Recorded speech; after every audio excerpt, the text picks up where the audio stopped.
I think coaching is not gender-based at all. Your gender doesn't make a difference in how you coach. So I really don't see any distinction that should be made there. I think now a lot of local FAs are encouraging women to take part in grassroots football. I think the first thing they should do is create safe spaces for women to work in football. Because right now, a lot of places, they aren't really safe. So when you work there, there's harassment, there's bullying, there's intimidation. The reason I feel like I'm comfortable doing what I do right here is the difference in environment, the safety factor. So I think if there's a lot more places that care about women's safety, it'll make a massive difference. At first, honestly, I never came across a female coach before, so it's pretty new to me. But once I started training with them, it was almost like the same as a male coach. I don't see any difference. So I don't see any difference when people say like male coaches are better or something like that. So I don't really think it's anything different from having a normal coach. It doesn't really matter who's coaching as long as they're good. There's a big difference in the sense of she wants the best out of us compared to the others that I have trained with. She pushes us a lot, and I'm fine with that. To be honest, I'm very happy with that because some coaches takes it lightly and doesn't want us to like reach our full potential just because of our age and stuff. But she doesn't look at our age, she looks at our potential and how the hunger that we have every single time we play on the pitch. it's been great. She pushes us every day, every single one of us, and every session she expects perfection out of all of us, and even if you're good, you can be better. I would say with full confidence, she's the best coach I've had.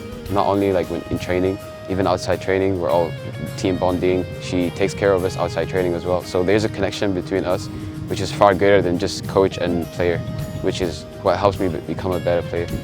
It's been good to have someone that's focused specifically on football and knows tactics and knows ideas and all sorts and always pushes you as well. It's good to be pushed every session because I think she expects quite a bit of us in terms of work rate and performance, and it's good to have someone that's pushing you all that time. It helps you get better as the more you play.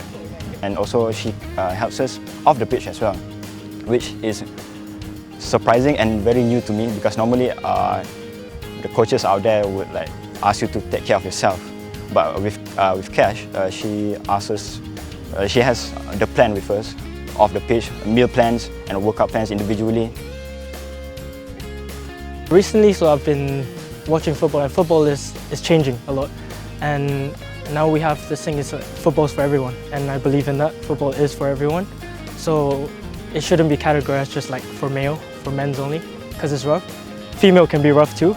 Anyone can be rough, so it's just a stereotype that we need to get over, really, yeah. There's no gender discrimination in football. It's open for all genders. Yeah.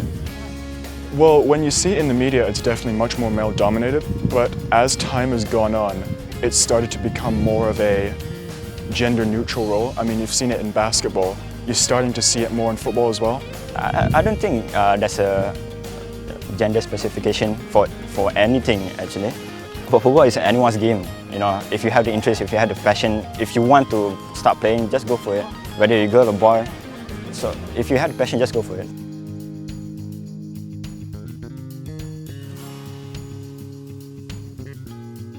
You have to quit on your own terms, not being forced out, because it's not always going to be a pleasant experience and you need to stick with it. But speaking out, I know it's not easy, but if you speak out and try to get support, that creates numbers, because it's not always going to be one woman that went through it. There's so many of us in different areas.